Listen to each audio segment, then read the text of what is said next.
Listen to me carefully tonight. This is not an ordinary moment, and you are not listening by accident. There are nights that look silent on earth but are loud in heaven. Nights when destinies are reviewed, alignments are adjusted, and decisions are made beyond human awareness. This is one of such nights. Heaven has taken note of you, and the greatest tragedy would be to be chosen but unprepared. Many people pray for opportunities, breakthroughs, and divine visitation, but very few prepare for them. And preparation is the language God understands. When God is about to move in a man's life, he does not first change the environment, he changes the man. If you miss this message, you may misinterpret the next season of your life. That is why you must listen to the very end. Because what you do with what you hear tonight may determine whether you become a witness of prophecy or a casualty of destiny. There are moments in a man's life that look ordinary on the surface, but are loaded with eternal consequences. Heaven often moves quietly, long before earth makes noise. By the time people see results, heaven has already finished its deliberations. This is where many believers miss it. They wait for evidence before alignment. But spiritual maturity is knowing that divine decisions precede visible manifestations. When God marks a moment, he is not seeking your applause, he is demanding your attention. Heaven does not announce everything with thunder. Sometimes the most dangerous seasons are the silent ones, because silence tests discernment. When heaven marks a night, routines are no longer safe, assumptions become liabilities, and comfort can turn into disobedience. The tragedy of many destinies is not rebellion, but ignorance of timing. They were gifted, anointed, and sincere, yet out of season. Timing is the womb of manifestation, and anything born outside timing struggles to survive. This is why spiritually intelligent people live alert. They pray not just to receive, but to perceive. They ask questions like, what is God emphasizing now? Because yesterday's instruction can become today's distraction. When heaven marked Joseph's destiny, it looked like betrayal and confinement. When heaven marked David, it looked like anonymity and delay. Heaven's markings rarely come with celebration. They often come with isolation, pressure, and misunderstanding. That is why discernment is more valuable than excitement. Excitement reacts, discernment responds. When heaven marks a moment, it demands internal alignment before external advancement. God will not decorate a life that is not aligned. He corrects before he elevates, adjusts before he announces, prunes before he promotes. Many people want God to change their location, but heaven is more interested in changing their posture. You do not survive marked moments by passion alone, you survive by obedience. Heaven is not impressed by speed, only accuracy. A delayed but aligned destiny will still arrive, but a hurried and misaligned destiny will collapse under its own weight. When heaven marks a night, distractions increase, emotions fluctuate, and familiar patterns begin to fail. This is not coincidence, it is mercy. God allows discomfort to provoke adjustment. If you ignore the signal, the season will pass, and you may never know what was available. Marked moments are invitations, not guarantees. They demand response. They separate spectators from participants, followers from contenders, hearers from doers. Heaven marks moments to see who will pay the price of alignment, who will surrender convenience for obedience, who will trade popularity for purpose, who will choose preparation over applause, who will recognize that destiny is not entered by chance, but by discernment. And those who understand this truth do not rush, they realign. They become still enough to hear, wise enough to adjust, humble enough to change direction, and bold enough to obey even when obedience makes no sense to the natural mind, because they know that when heaven has marked a moment, The greatest danger is to continue life as usual, as though nothing has changed, while eternity is watching how a man responds. Faith is not proven by what a man says in moments of inspiration. It is revealed by what he prepares for in moments of uncertainty. Many people claim they believe God, yet their lives show no evidence of expectation. Preparation is silent faith. It is the discipline of acting today based on what you trust God will do tomorrow. Anyone can shout when prophecy is released, but only the wise rearrange their lives to accommodate its fulfillment. Heaven reads preparation as agreement. When God speaks, he watches for movement, not noise. Noah did not argue theology, he built. The virgins who entered the wedding did not debate timing, they carried oil. Preparation is faith translated into structure. It is the courage to invest energy, time, and discipline into what is not yet visible. This is where many destinies fail, not because God did not speak, but because men did not prep. God is careful with blessings because blessings amplify whatever they meet. If they meet wisdom, they produce influence. If they meet immaturity, they produce destruction. That is why God often withholds what you are asking for until your inner life can sustain it. He is not punishing you, he is protecting you. There are dimensions of success that will expose flaws you never knew existed. Increase reveals character, not creates it. Many people want platforms without process, influence without instruction, visibility without responsibility. But heaven does not sponsor irresponsibility. When God sees preparation, he sees trustworthiness. Preparation says, I believe you enough to change now. It is easy to say you believe for financial increase, but preparation asks about stewardship. It is easy to desire impact, but preparation demands discipline of the mind and mastery of skill. God does not anoint laziness, he anoints readiness. Preparation costs comfort. It forces you to say no to distractions others enjoy. It requires consistency when no one is watching. It looks boring to observers, but it is powerful in the realm of the spirit. Many people pray against delay without realizing that delay is often the classroom where capacity is built. If God removes the delay prematurely, he sabotages the future. Faith that is not backed by preparation is presumption. Presumption assumes God will adjust to you. Faith adjusts to God. Heaven does not rush to meet enthusiasm, it responds to alignment. When you prepare, you are telling God that you respect the weight of what he wants to release. You are acknowledging that divine gifts come with responsibility.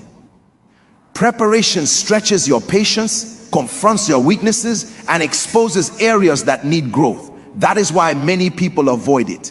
They prefer prayers that change circumstances rather than disciplines that change them. But God's greatest blessings rest on prepared vessels. When opportunity finally arrives, it does not wait for you to grow, it tests whether you already did.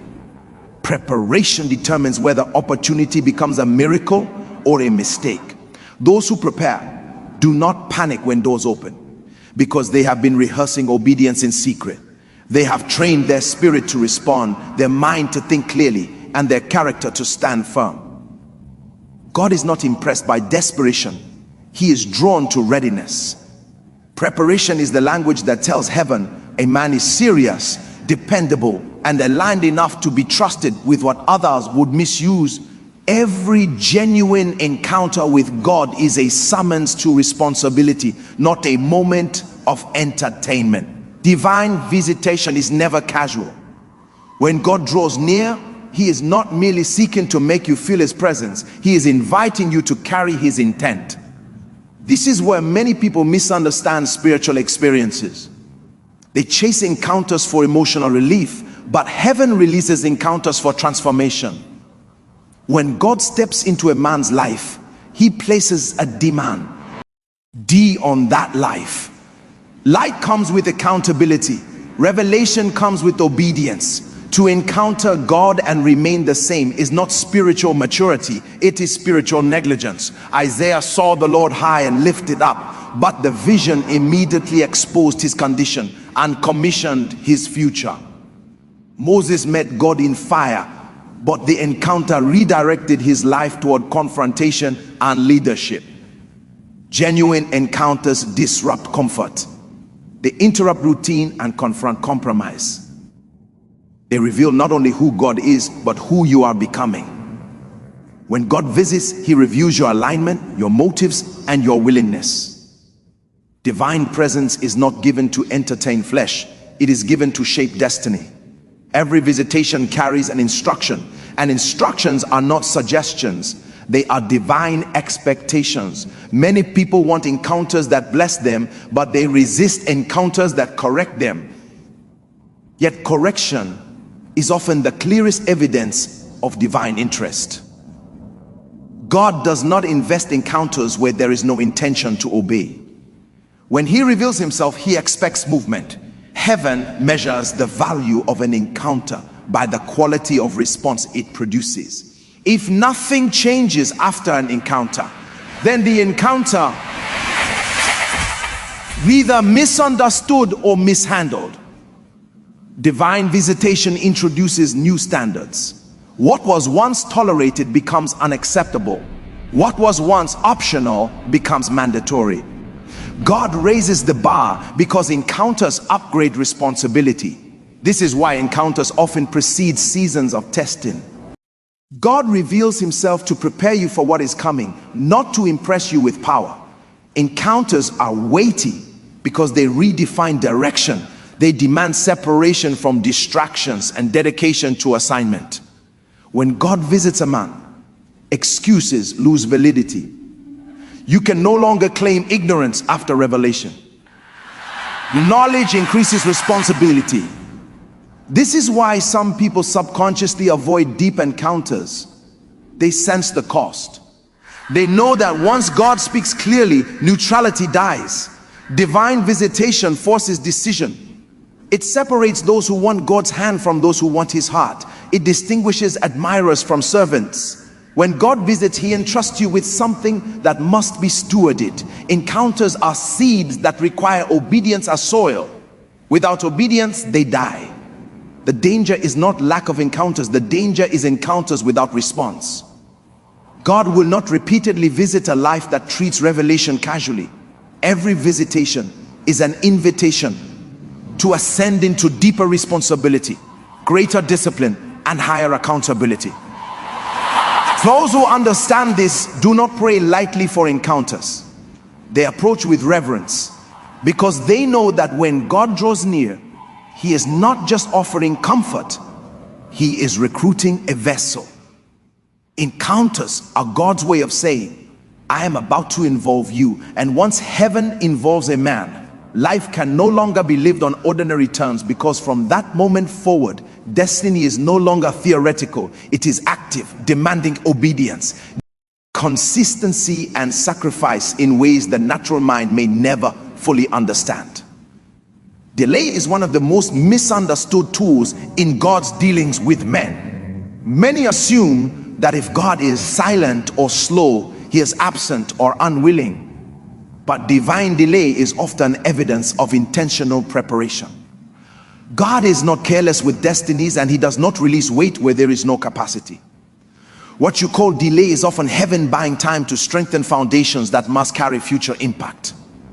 If God answers every prayer immediately, many lives would collapse under the pressure of answered prayers.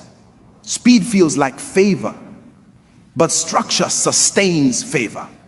God thinks in terms of longevity, not excitement.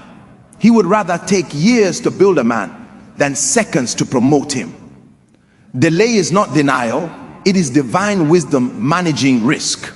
There are dimensions of success that expose immaturity faster than failure ever could. This is why God often allows seasons where nothing seems to move outwardly, yet everything is being adjusted inwardly. In delay, character is confronted, motives are purified, and discipline is formed. What looks like waiting is often training. What feels like stagnation is often strengthening. God uses delay to teach submission, patience, and endurance, because these are the qualities that keep a man standing when pressure increases. Many people are in a hurry to arrive, not realizing that arrival without preparation is dangerous. God knows that elevation magnifies flaws. Delay is His mercy shielding you from yourself. When God withholds the next level, He is often protecting the future from present weakness. Delay forces introspection. It exposes whether you love God for outcomes or for who He is.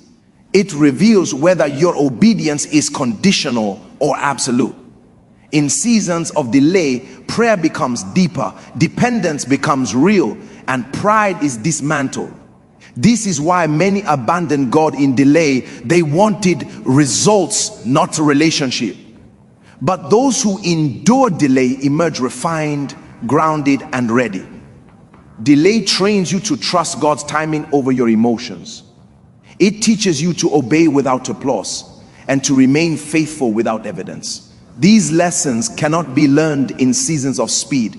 God hides men before He reveals them. He buries seeds before He displays harvests. Delay is often the womb where destiny matures. If a child is born prematurely, it struggles to survive. In the same way, premature breakthroughs can cripple destinies. God delays not because He enjoys your discomfort, but because He understands the complexity of what He is preparing you for. Delay allows skills to be sharpened, wisdom to increase, and spiritual depth to form. It aligns you with the right people, corrects wrong desires, and builds resilience. Those who rush God often regret it later. Those who wait on God are strengthened. Delay teaches you to move at God's pace, not pressure's pace. It breaks the addiction to immediacy and trains you to value process.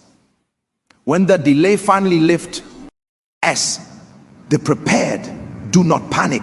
They do not scramble. They step in with confidence because they have already been shaped for the moment. What others see as sudden success is actually the result of hidden seasons of delay. Heaven never wastes time. Every delay has an assignment, and every waiting season is an investment in stability, depth, and endurance, ensuring that when the promise finally manifests, it does not destroy the vessel that prayed for it. Spiritual sensitivity is not a gift reserved for a few. It is a discipline cultivated by those who value alignment over convenience. Prepared people are not necessarily the loudest, but they are the most attentive. They know that God often speaks in impressions, nudges, and quiet convictions rather than dramatic signs. Sensitivity is the ability to recognize when God is shifting emphasis, changing direction, or issuing a warning before consequences appear. Many people fail not because God stopped speaking, but because they stop listening. Sensitivity dulls gradually. It begins with ignoring small convictions, postponing obedience, and explaining away inner checks. Over time, what once disturbed you no longer moves you. This is how spiritual decline begins, not with rebellion, but with neglect. Samson did not lose his strength in one moment. He lost his sensitivity over time. The danger of losing sensitivity is that you can still look anointed while being disconnected. You can still be gifted while being exposed. God wants you repaired, not just empowered, because power without perception is hazardous. Sensitivity is what tells you when to move and when to wait, when to speak and when to remain silent, when to advance and when to withdraw. Many battles are lost, not for lack of strength, but for lack of discernment. Prepared people guard their spiritual senses deliberately. They understand that prayer is not only for asking, but for tuning. The word is not only for knowledge, but for calibration. Consecration is not punishment, it is protection. Anything that constantly numbs your spirit will eventually weaken your discernment. This is why disciplined believers are selective about what they watch, hear, and entertain. Sensitivity thrives in environments of purity, humility, and stillness. Noise kills discernment. Hurry clouds perception. Familiarity dulls reverence. God often withdraws clarity from those who treat sacred things casually. Sensitivity is also sustained by obedience. Every time you obey promptly, your spiritual hearing becomes sharper. Every time you delay, it weakens. God trusts sensitive people because they respond accurately. He can guide them without force. He can redirect them without crisis. Many people only hear God when trouble comes because they ignored him when peace was available. Prepared people learn to recognize God in calm moments, not just emergencies. Sensitivity allows you to detect danger before it becomes damage. It helps you discern relationships, opportunities, and seasons correctly. Not every open door is God, and not every closed door is rejection. Without sensitivity, you will misinterpret signals and waste energy fighting battles you were never assigned to fight.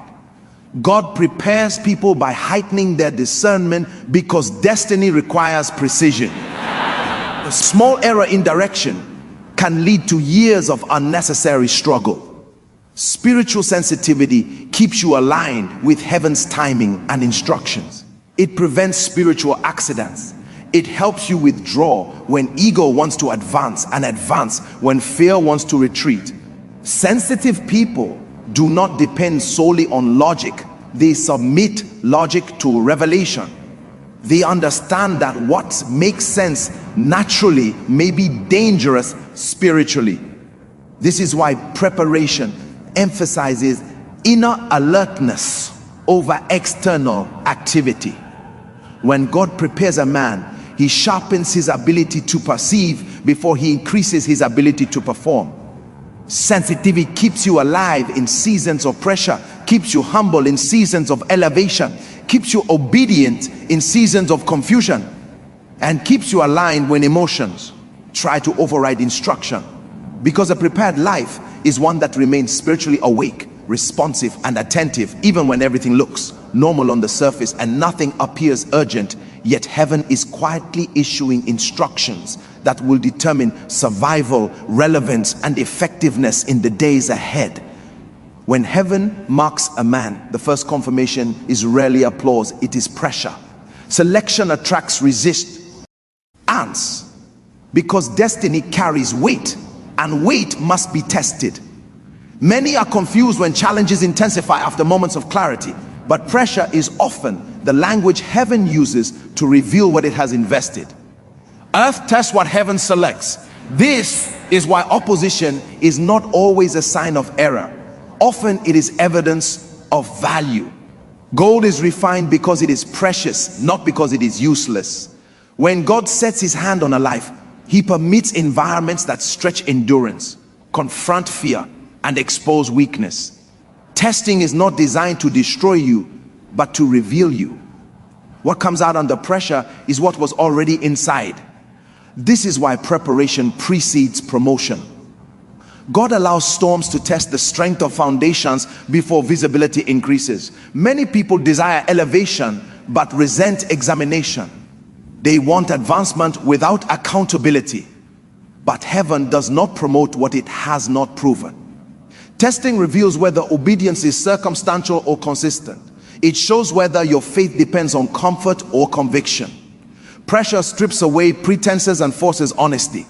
In seasons of testing, what you truly believe becomes visible through your reactions. Complaining, compromise, and shortcuts are often exposed when pressure mounts. This is not condemnation, it is clarification. God allows testing so you can see what still needs adjustment. Resistance also builds spiritual muscle. Endurance is not formed in comfort. Perseverance is forged in adversity. Those who run from pain, remain fragile. Those who endure become stable. Many destinies fail not because of lack of calling, but because of intolerance for pressure. When heaven marks you, familiar support may withdraw, expectations may rise, and paths may narrow. This is intentional. God reduces options, so focus increases. Pressure forces you to depend on God rather than applause, on truth rather than trends, on obedience rather than convenience. Testing also reveals alignment. If you are walking in God's will, pressure will not stop you, it will shape you. The same fire that destroys chaff strengthens gold. When God tests a man, he is asking, can I trust you with more? Every test is a question, and your response is the answer. Some people pass tests accidentally. Prepared people pass deliberately. They understand that testing seasons require humility, restraint, and endurance. They do not panic or retaliate. They remain consistent. Pressure cannot break what has been prepared in secret. When testing comes, it is not the time to abandon disciplines, prayer, or integrity. It is the time to hold them tighter. Many people lose ground during testing because they react emotionally instead of responding spiritually. Pressure exposes whether you have depth or just inspiration. Heaven does not waste trials. Every challenge is calibrated. God knows how much pressure to allow without destroying you. If the test has come, it means you can survive it. Testing is confirmation that heaven has plans beyond where you are. Those who endure testing emerge with authority, credibility, and depth. They are not just gifted, they are proven. When the season of pressure ends, what remains is not just relief, but refinement. Prepared people do not fear testing because they understand that pressure is not the enemy. Unpreparedness is. Testing does not cancel destiny. It clarifies it. Those who respond correctly to pressure do not just survive, they mature, stabilize, and gain weight in the spirit, making them trustworthy vessels for what heaven intends to release through them in the seasons ahead. Tonight, everything you have heard comes down to one unchanging truth. Heaven does nothing carelessly, and your life is not outside its attention. This night was marked in heaven not to excite you, but to awaken you. God is not merely calling you to believe more, he's calling you to prepare better. Destiny does not respond to emotion, noise, or urgency. It responds to alignment. Throughout this message, you have seen that heaven marks moments before earth sees results. That preparation is the proof of faith. That encounters carry responsibility. That delay is a tool for strengthening. That spiritual sensitivity preserves destiny. And that testing confirms selection.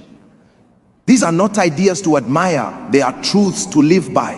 The danger now is not ignorance, but neglect. You have heard, and hearing creates responsibility. From this moment forward, excuses lose their power. God has shown you that preparation is mercy, not punishment.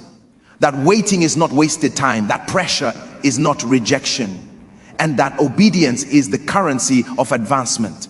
What you do after this moment will determine whether this message becomes a turning point or just another emotional experience. Heaven has already spoken, the next move is yours. So rise with understanding, not haste. Align with humility, not pride. Prepare in secret, because public moments are sustained by private discipline. Guard your sensitivity, because discernment will save you where strength cannot. Endure pressure, because testing is shaping credibility. Do not ask God to hurry, ask him to finish. He's working you. When the appointed time arrives, you will not need to struggle for relevance. Preparation will announce you, this night was marked in heaven, and now it is marked in your spirit. Walk out of here different, not louder. Let your life become the evidence that you heard, believed, and aligned. Because when a man responds correctly to heaven's call, destiny does not have to be chased. It unfolds, and what God has prepared will meet the one who allowed himself to be prepared.